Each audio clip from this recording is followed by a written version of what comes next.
Hello friends, मेरी थोड़ी सी तबीयत ख़राब है और मेरे बेबी का भी तबीयत ख़राब है, जिसकी वजह से मैं फ़ास्ट वीडियो नहीं बना पाती। लेकिन मैं जैसे ही तबीयत सही होगी मैं कोशिश करूँगी। पिछला भाग आप लोगों ने देख ही लिया है। ये भाग 2 है, प्यार का एहसास भाग 2, एक नया सफ़र प्यार का। और बहुरिया बताओ, तुम्हारे मायके में कौन कौन है? बुआ जी ने उससे पूछा। वह सुहानी से पैर दबा रही थी। जी बस पापा। वह छोटा सा जवाब देकर चुप हो गई। और माँ तुम्हारी? चली गई, मेरा मतलब बचपन में ही मर गई। ये झूठ तो वह इतनी बार बोल चुकी थी कि अब सच सा लगने लगा था। गलत ही क्या है, वो होगी कहीं जिंदा, लेकिन उसके लिए तो मर ही गई ना। यह सोच में खोई हुई थी। बुआ जी की आवाज़ ने उसे चेताया। वह कह रही थी कि भगवान ही जोड़ी बनाता है। इधर तुम्हारी माँ बचपन में छोड़कर चली गई और उधर कबीर के पापा भी जल्दी चल बसे थे। कबीर 9वीं में था और ये किंजल 7वीं 8वीं में रही होगी जब से भैया गए। उसके बाद से ही मेरे कबीर ने परिवार की पूरी जिम्मेदारी संभाल ली। टैक्सी चलाया, गराज में काम किया, लेकिन परिवार की ज़रूरतों को नज़रअंदाज नहीं किया। वो तो कहो भैया के मालिक ने सहारा दे दिया। भगवान करे उसकी औलाद फूले फले। बुआ आंखें बंद किए जिस औलाद को फलने फूलने का आशीर्वाद दे रही थी, वह तो उनके कदमों में बैठी पश्चाताप के आंसू बहा रही थी। आज बुआ के जरिए उसे कबीर के संघर्षों का पता चला और उसने उसे क्या कुछ नहीं कहा। कबीर ने साफ साफ बताया था कि कोहली जी के एहसान चुकाने के लिए उसने शादी की। वह मूर्ख लड़की उसके त्याग को षड्यंत्र बताती रही। अपने कर्म याद करने पर सुहानी को कबीर की नफरत जायज लगती थी। कुछ राम की कृपा थी और उन मालिक का बड़प्पन जो कबीर पढ़कर नौकरी पा गया, और देखो घरवाली भी अच्छी मिल गई। कहते कहते वह उठकर बैठ गई और सुहानी के हाथ पर हाथ धरकर बोली। दरअसल सुहानी, बात यह है कि हम में से लोग तुम्हारे बारे में उल्टा सीधा बताए थे, तो हमारा जी थोड़ा संशय में पड़ गया। हम सोचे हमारे सीधे साधे भतीजे की किस्मत में न जाने कौन सी चुड़ैल मिल गई, लेकिन जब हम यहाँ आकर तुमसे मिले तब हमारे दिल को चैन मिला। नेक सुघर बहुरिया मिली है हमारे कबीर को, देखकर तसल्ली मिली। अब बस कुछ लड़के बच्चे, बुजुर्ग और बच्चे एक से होते हैं, जो मुंह पर वो दिल में। बुआ जी ने एक बार कहना शुरू किया तो नई पुरानी सारी बातें बताने लगी। इधर सुहानी का अपराध बोध उसे कोसने की हद पर था, लेकिन गजब तो तब हुआ जब बुआ बच्चे वाली ख्वाहिश व्यक्त करते समय कमरे का दरवाज़ा खुला। सामने कबीर खड़ा था। उससे नज़र मिलते ही सुहानी पल भर को ठिठक गई। तभी बुआ जी ने कहने लगी, आओ आओ कबीर, अंदर आओ, हम तुम्हारे बारे में ही बात कर रहे थे। नहीं बुआ, वो दरअसल मैं जल्दी में हूँ, कबीर कहा तो सुहानी मायूसी में नज़रें झुका ली। पूरी शादी के दौरान गौर किया था कि उसने कबीर बाहर वालों के सामने ऐसे ही बहाने बनाता था ताकि भूल से भी उसे सुहानी के साथ न बैठना पड़े। अरे तुमको तो हमेशा जल्दी रहती है, ज़रा अपनी बुआ के पास भी बैठो। बुआ ने जोर डाला तो उसने मजबूरन बैठना पड़ा। बुआ जी ने कबीर के सिर पर हाथ फेरते हुए कहा, जब से आई हूँ तब से देख रही हूँ कि एक पैर पे भाग रहा है लड़का। देखो कैसे सूख गया है मुंह। सुहानी, कम से कम तुम तो इसको चाय पानी की फिक्र रखा करो। बुआ जी की बात सुनकर सुहानी के माथे पर सिकन आ गया। उसे लगा कि अभी कबीर बुआ जी को सब कुछ बता देगा, कह देगा कि फिक्र करना तो दूर, सुहानी ने तो उसे परेशान करने में कोई कसर नहीं छोड़ी।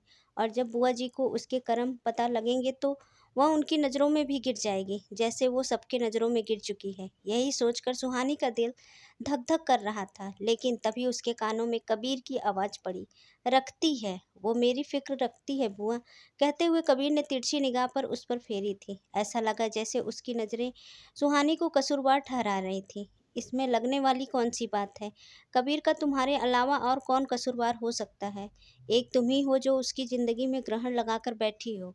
उसकी अंतरात्मा उसे कोसने लगी। सुहानी ने निगाह फेर ली, लेकिन अपने भीतर सुलगते पश्चाताप से वह निजात नहीं पा सकती थी। बहुत कुछ चल रहा था उसके दिमाग में। यदि कबीर चाहता तो सच बताकर उसे बुआ जी की नज़रों में गिरा सकता था, लेकिन वह तो उसके ही हक में झूठ बोल दिया। बुआ जी की नज़रों में उसकी लाज रख ली। कबीर की इस सहूलियत की वजह से सुहानी की आंखों में आशा की एक लौ जगमगाई। वह मन ही मन इम्तिनान से थी। बुआ से बातें करते हुए कबीर कह रहा था, बुआ, अब बहन की शादी में सेहत की परवाह कौन करता है? हम सभी शादी की तैयारियों में जुटे हैं। सुहानी खुद काम में उलझी रहती है। हाँ सो तो है, अब कल से मेरी सेवा में लगी है। बहुत भली लड़की है। भगवान करे तुम दोनों की जोड़ी हमेशा बनी रहे और जल्दी ही घर में नन्हा मेहमान आए। सुन लो तुम दोनों, जब अगली दफ़ा आऊँ तो मुझे खुशखबरी मिलनी चाहिए। कोई आम जोड़ी होती तो बुआ जी की फरमाइश सुनकर शर्म से लाल पीली हो जाती, लेकिन यहाँ तो सुहानी और कबीर के चेहरे के रंग ही उड़ गया। सुहानी के हाथ ठहर गए और कबीर तो तुरंत जाने के लिए खड़ा हो गया। चलता हूँ बुआ, आप भी सो जाएं, रात काफ़ी हो गई है। हाँ हाँ बेटा, जाओ आराम करो। चलो सुहानी, तुम भी मेरे पैर छोड़ो और जाओ सो सो जाके। बुआ जी की इजाज़त से मिलते ही कबीर अपने कमरे में आया और अपनी तकिया बिस्तर लेकर कमरे से जाने लगा। सुहानी भागी भागी आई और उसे दरवाजे पर मिल गई। कहाँ जा रहे हो? वह कबीर का रास्ता रोके खड़ी थी। दिखाई नहीं देता, सोने जा रहा हूँ, उसके लहजे में तलखी लौट आई। यही सो जाओ छत पर। वह बोल ही रही थी कि कबीर उसे बीच में टोकते हुए बोला, देखो सुहानी, मैं नहीं जानता तुम कौन सा खेल खेल रही हो, लेकिन एक बात क्लियर है, I am not the part of your game. Game? कौन सा गेम? मैं कोई गेम नहीं खेल रही हूँ। वह हैरानी से कबीर का मुंह ताक रही थी। अच्छा, तो ये सब क्या है? इन लोगों के दिमाग में तुम क्या भर रही हो? जिसे देखो वो खुशखबरी की रट लगाए हैं। कबीर की झुंझुलाहट का अंदाजा उसके चेहरे से लगाया जा सकता था। मैं कुछ नहीं कह रही। फैमिली मैरिड कपल से इस तरह के सवाल पूछती है, इट्स नॉर्मल। सुहानी तो अपने आप को निर्दोष साबित करना चाहती थी, लेकिन कबीर का गुस्सा सातवें आसमान पर था।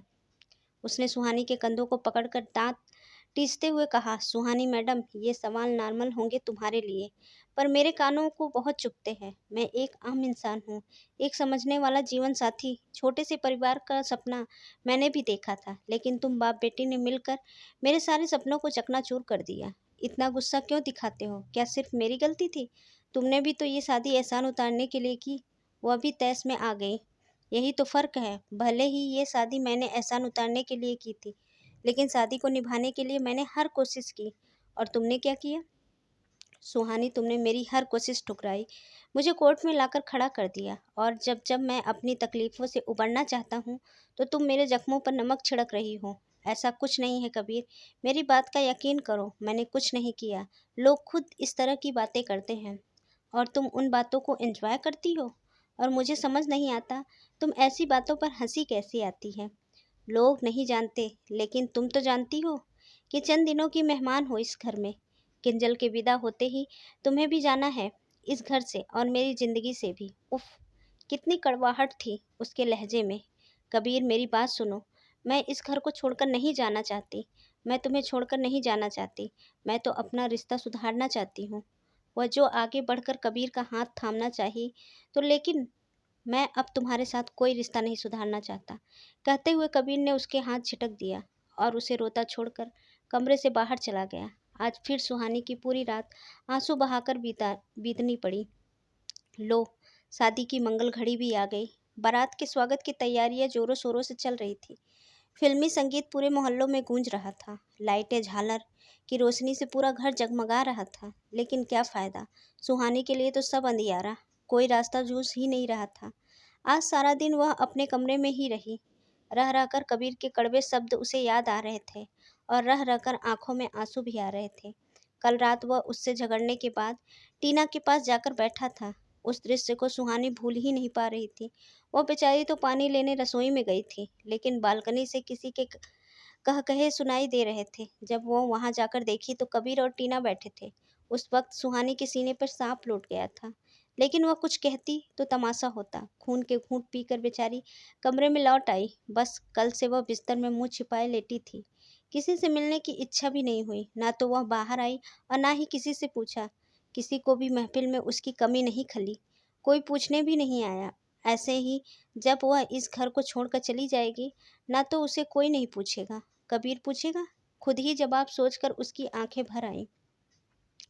लाल रंग की बनारसी साड़ी, हाथों में चूड़ियाँ और मीना जड़े हार, मंगलसूत्र, लाल सिंदूर से भरी मांग। एक आखिरी मौका समझकर वह शादी में शामिल होने के लिए तैयार हुई थी। चेहरे पर झूठी मुस्कान सजा के शादी के पंडाल में दाखिल हुई तो कबीर की माँ से सामना हुआ। पल भर को वह तो उससे अपलक नज़रों से देखती रह गई, फिर बिना कुछ कहे जाने लगी। आंटी, सुहानी ने पुकारा। वह ठहर गई। सुहानी ने उनके पास आकर कहा, वो आंटी दरअसल माँ बचपन में ही चली गई थी ना, तो उनके साथ मेरी कोई तस्वीर नहीं है। वह रुक कर बोल ही रही थी कि आंसुओं से गला रूंधा हुआ था।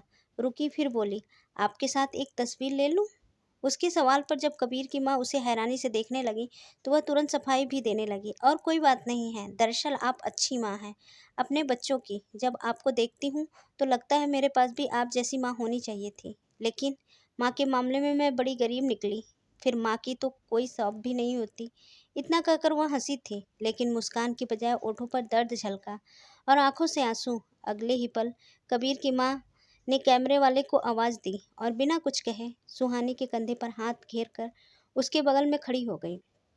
सुहानी को कुछ ठाठस मिला तो वह माँ से माफ़ी भी मांगनी चाहिए, लेकिन तब तक कबीर की माँ को किसी ने आवाज़ दी और वह चली गई। सभी अपने अपने रंग में मस्त थे। वह कोने में खामोश बैठी थी। ना चाहते हुए भी दिल में आस थी कि इधर से आते जाते शायद कभी कबीर उस पर अपनी नज़र एक करम डाल दे तो उसका श्रृंगार भी सफल हो। लेकिन ऐसा कहाँ होता था। वो मायूस ही हो जाती थी। कबीर उसके बगल से कई दफ़ा गुजरा, लेकिन उसे छोड़कर सब कुछ देख रहा था। वो, ए बेटा, एक आंटी की आवाज़ से उसकी तंद्रा टूटी। दूर की रिश्तेदार थी वो। जी आंटी, बेटा एक आलपिन मिलेगा क्या? हमारी प्लेट थोड़ी सी लचक रही है, उन्होंने पूछा। जी आंटी, अभी लाती हूँ। वह तुरंत उठकर अपने कमरे की तरफ चल दी, लेकिन दरवाजे पर पहुंचते ही उसके कदम ठिठक गए। उसके कमरे में टीना थी, कबीर के साथ। वह तो आंटी के लिए पिन लेने आई थी, लेकिन उसे क्या पता था कि उसके सीने में हजारों सुइयां चुभने वाली है। उसके चेहरे का सारा रंग उड़ गया था। सामने खड़े कबीर और टीना को देखकर वह कितनी नज़दीक खड़ी होकर कबीर के शर्ट का बटन टाक रही थी। और कबीर कितनी बड़ी मुस्कान के साथ वह बोला था, ये ड्रेस प्यारी है, गुलाबी रंग अच्छा लगता है तुम पर। मुझ पर तो सब कुछ अच्छा लगता है। टीना के ओठों पर थिरकती मुस्कान सुहानी को रहस्यमयी लगी। उसे बर्दाश्त नहीं हुआ। तन बदन में आग लग गई। अपना आपा खोकर वह बोल पड़ी, लेकिन टीना, दूसरों के पति पे तुम्हारे साथ बिल्कुल अच्छे नहीं लगते। मतलब? टीना ने जुर्रत दिखाई। मेरे ही पति पे डोरे डाल रही है और मुझसे ही सवाल? बेहाई देखो, जरा सा ठिठकी भी नहीं। टीना को मन ही मन धिक्कारते हुए सुहानी उसके सामने आकर खड़ी हो गई। चेतावनी देते हुए बोली, मतलब साफ है, अगर अब तुम कबीर के आजू बाजू नजर आई तो चमड़ी उधेड़ दूंगी तुम्हारी। सुहानी, ये क्या बदतमीजी है? कबीर जैसे ही चिल्लाया, सुहानी ज्वालामुखी की तरफ हटी। तुम तो चुप ही रहना। अगर तुमने इसकी तरफ निगाह भी उठाई तो मैं तुम्हारी आंखें निकाल लूंगी। मुझे समझ रख क्या रखा है? बड़े आए हो, गुलाबी रंग अच्छा लग रहा है। वह कबीर को भी चिढ़ाई। सुहानी, तुम गलत समझ रही हो। फिर जब टीना ने अपनी सफाई पेश करनी चाहिए तो उसे भी मौका नहीं दिया। गेट आउट, निकलो मेरे कमरे से, कहकर वह उसे धकियाने लगी। अंत में कमरे से बाहर निकाल दिया। जिस पल टीना कमरे से बाहर गई और उसने दरवाज़ा बंद किया, उसके अगले ही पल कबीर के सामने हाथ जोड़े मिन्नतें कर रही थी। देखो कबीर, मेरे साथ ऐसा मत करो। मैं हाथ जोड़ती हूँ तुम्हारे। मैं मानती हूँ मैंने गलतियाँ की हैं, बल्कि गुनाह किए हैं, लेकिन उन गुनाहों की इतनी बड़ी सज़ा मुझे मत दो। मैं मर जाऊँगी। तुम गुस्सा हो मुझसे, नफ़रत करते हो ना, तो मुझे मार लो, गाली दे लो, जो चाहे वो कर लो, लेकिन मेरी आंखों के सामने तुम किसी और लड़की के साथ, मैं मर जाऊँगी। मैं मर जाऊंगी। वह बिलख उठी, जमीन पर बैठकर रोने लगी। हाय, आए हम बाराती, बारात लेके ले जाएंगे तुझे भी अपने साथ लेके। बाहर बैंड का शोर था और कमरे में पश्चाताप का करुण रोदन। मेरे साथ इतना बड़ा अन्याय मत करो कबीर, मैं नहीं जी पाऊंगी। उठो यहाँ से, उठो। कबीर उसको झुककर उठाने लगा तो वह फिर वही सब कुछ कहने लगी। तुम एक काम करो, मारो मुझे, भला बुरा कहो, गाली दे लो। काश मैं ऐसा कुछ कर सकता, लेकिन अफसोस, मैं इन सब में ऐसा कुछ नहीं कर सकता। क्या करूं? मैं तुम्हारी मोहब्बत विशाल नहीं हूं।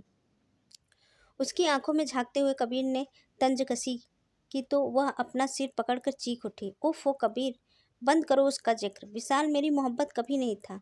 वो बस मेरी जिंदगी का एक सबक था, सिर्फ एक सबक। मोहब्बत, मेरी मोहब्बत तो तुम हो। हाँ कबीर, तुम हो मेरी मोहब्बत। सुहानी ने कबीर के चेहरे को छूते हुए बड़ी प्यार भरी नज़रों से उसकी आंखों में झांका था, लेकिन उन आंखों में तो उसके लिए सिर्फ उपहास था और थी नफरत। मोहब्बत, इस शब्द को जानती हो तुम?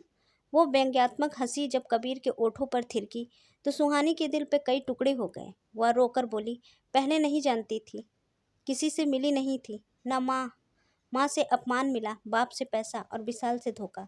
मैं जान ही नहीं पाई कि मोहब्बत क्या है। इसीलिए तुम्हारी मोहब्बत को नाटक समझा और विशाल के नाटक को मोहब्बत समझ लिया। वो तो जब पैर फिसला तब भ्रम टूटा, होश आया कि मैंने क्या कुछ गंवा दिया। तब सही गलत में फ़र्क करने की अक्ल आई।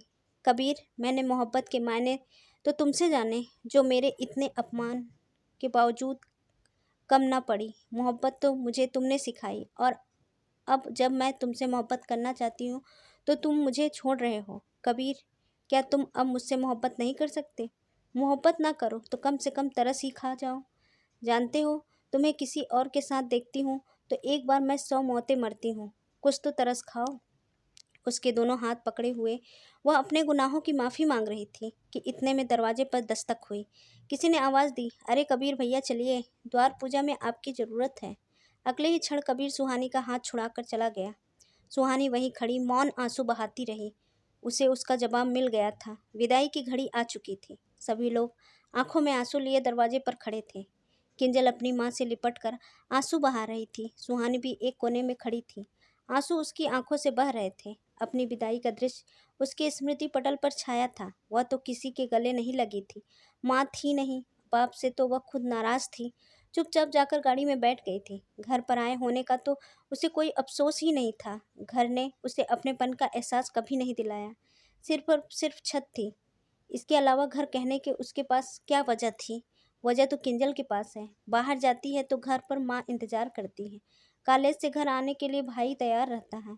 उसका रोना तो बनता है। वह मन ही मन सोचकर मुस्कुराई। आंसू की ताज़ा बूंद आंखों में उतर आई, ये सोचकर कि कल यह शायद आज शाम को ही उसे भी घर से अलविदा कहना पड़े। वापस फिर उसी ईंट पत्थर के मकान में जाना पड़ेगा। वहाँ तो उसे कोई भी नहीं पूछेगा कि यहाँ कैसे, क्योंकि पापा तो किसी बिजनेस टूर पर गए होंगे। वह अपने ही किस्मत पर हंसी, फिर फिपक फपक कर रोने लगी। लोगों को लगा कि अपनी नंद से बहुत प्यार करती है। कबीर, कबीर। अगले दिन वह कैटरिंग वालों का हिसाब करने जा रहा था जब पीछे से उसकी माँ ने पुकारा। वह ठहर गया। हाँ माँ, उसकी माँ पास आकर बोली। शादी निपट गई है, मेहमान भी जा चुके हैं। अब चुपचाप इस लड़की को अपने घर छोड़कर आओ। बंद करो ये तमाशा। हाँ, कुछ हिसाब किताब बाकी है, निपटा लूँ फिर छोड़कर आऊँगा। इतना कहते हुए कबीर घर से निकल गया। उधर दरवाजे के पास खड़ी सुहानी गर्दन झुकाए खामोश खड़ी रही। पैर जम गए थे उसके। आंखों के आगे अंधेरा छाया हुआ था। मैं मर जाऊंगी। तुम गुस्सा हो मुझसे, नफरत करते हो ना, तो मुझे मार लो, गाली दे लो, जो चाहे वो कर लो, लेकिन मेरी आंखों के सामने तुम किसी और लड़की के साथ, मैं मर जाऊंगी। सुहानी के करुण स्वर कबीर के कानों में गूंज रहे थे। उसका रोता बिलखता चेहरा उसकी आंखों के सामने नाच रहा था।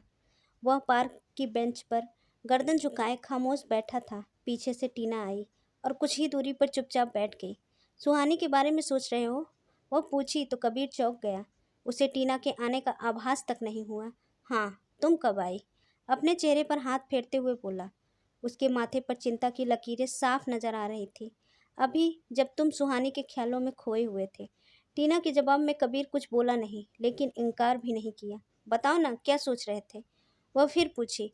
वह अपने दोस्त को खूब जानती थी। उसके दिल की बात निकलवाना आसान नहीं था।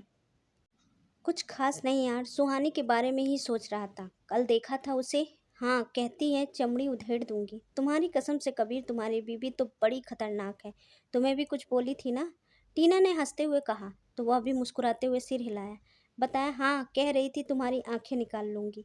सो निकाली आंखें? कहते हुए टीना हंसी, लेकिन कबीर का चेहरा संजीदा हो गया। सुहानी के आंसू उसके दिल पर निशान छोड़ गए थे। पल भर खामोश रहने के बाद उसने बोलना शुरू किया। टीना, वो सच में अपने किए पे बहुत शर्मिंदा है। उसके पश्चाताप के आंसू झूठे नहीं हैं। मैं तो पहले ही कह रही थी तुमसे, पछतावा उसकी आंखों में साफ झलकता है। तुम्हें ही यकीन नहीं हो रहा था। हाँ, लेकिन मैं भी क्या करता। सुहानी ने मेरा बहुत दिल दुखाया। मेरे लिए भरोसा करना बहुत मुश्किल था। तुम खुद सोचो, वो तुम्हें मेरे साथ एक पल के लिए नहीं बर्दाश्त कर सकी। और जब मैं उसके मुंह से उस कुत्ते का जाप सुनता था तो मुझे कैसा लगता होगा। जानती हो, उसने मेरे हालातों का मजाक उड़ाया, मेरी मोहब्बत को मतलबी बताया। तब मुझे इतना बुरा नहीं लगा। मैं उसकी बदतमीजी को ना समझी समझकर टाल दिया, लेकिन जब वो विशाल के हाथों में हाथ डालकर मुझसे कोर्ट में मिली थी, तब मेरे सीने पर छुरियां चली थी। बस उसी पल मेरा मन टूट गया। लेकिन उससे नफ़रत नहीं कर सका। उन बातों को भूल जाओ कबीर। आई थिंक अब तुम्हें यकीन हो गया होगा कि सुहानी सच में बदल चुकी है। हाँ, यकीन तो मुझे हो गया है उस पर, लेकिन मलाल ये है कि सुहानी ने मुझे शक की गुंजाइश क्यों दी। काश वो सब बिगड़ने से पहले ही समझ जाती, तो मुझे यूं झूठे नाटक कर उसकी मोहब्बत को आजमाना न पड़ता। सो अब आगे क्या करना है? टीना आगे की योजना जानना चाहती थी। जवाब में कबीर बोला, कुछ नहीं करना, ख़त्म करो ये सब। क्यों? अभी तो वह अपना वाक्य पूरा नहीं कर पाई कि कबीर ने टोकते हुए कहा, नहीं, कोई ज़रूरत नहीं है। वो बहुत परेशान हो चुकी है, मैं उसे और परेशान नहीं कर सकता। ओहो, यहाँ तो सख्त लौंडा पिघल गया। टीना मस्ती करते हुए बोली। तो वह कहने लगा कि टीना उसकी आंखों में बेबसी देखती ना तो पत्थर भी पिघल जाता है। मैंने तो फिर उससे मोहब्बत की है। तुम यकीन नहीं करोगी, वो मुझसे कह रही थी, मुझे गाली दे दो, मार लो, मेरा साथ ना छोड़ो। Can you believe it? वो लड़की जिसका सर गुमान से हमेशा ऊंचा रहा, वो मुझे कह रही है मोहब्बत नहीं तो तरस ही खा लो। वो मुझसे रहम की भीख मांग रही थी। मैं बर्दाश्त नहीं कर सकता। सही कह रहे हो तुम। हमें इस नाटक को अब और नहीं खींचना चाहिए। वैसे भी हमारा मकसद पूरा हो गया है। उसे अपनी गलती का एहसास हो गया है। वो अपने जज्बातों से वाकिफ हो गई। तुम्हें भी उस पर भरोसा हो गया है। सो पर्दा उठाने का वक्त आ गया है। लेकिन यार, माँ का क्या करें? वो तो सुहानी को घर से निकालने पर तुली हुई है। आज भी मुझसे कह रही थी कि छोड़ कर आओ। वह इस बात भी से परेशान था। अरे तुम माँ की फिक्र मत करो। मैं उनसे कह दूंगी कि नाटक बंद होने वाला है, तो वो भी अपने रोल से बाहर आ जाएंगी। मतलब? माँ भी शामिल थी? कबीर के सवाल पर टीना ओठों पर मुस्कान लिए सिर हिला दी। फिर बोली, किंजल भी शामिल थी। यू आर इम्पॉसिबल टीना, तुम तो डायरेक्टर निकली। वह काफ़ी हैरान था। उसे लगा माँ और किंजल सच में सुहानी से नफरत करती हैं, लेकिन यहाँ तो सब उसकी तरह टीना के नाटक का हिस्सा बन चुके थे। टीना, मैं बहुत एहसानमंद हूँ तुम्हारा। ऐसा कहते हुए कबीर टीना को गले लगाने चला तो उसके हाथ आगे कर दिया। बोली, तुम अपनी बीवी की धमकी को सीरियस लो या ना लो, मैं काफ़ी सीरियस ली हूँ। उसकी नज़रें हम पर ही होती हैं, अगर देख ली तो चमड़ी उधेड़ देगी। कबीर हंसा, फिर घर की तरफ कदम बढ़ा दिए। अब वक्त आ गया था जब वह अपनी असली हीरोइन से मिले। आगे की कहानी अगले भाग में है। अभी बहुत अच्छी कहानी है, इसको ज़रूर सुनिएगा। अगला पार्ट कल ही आने वाला है।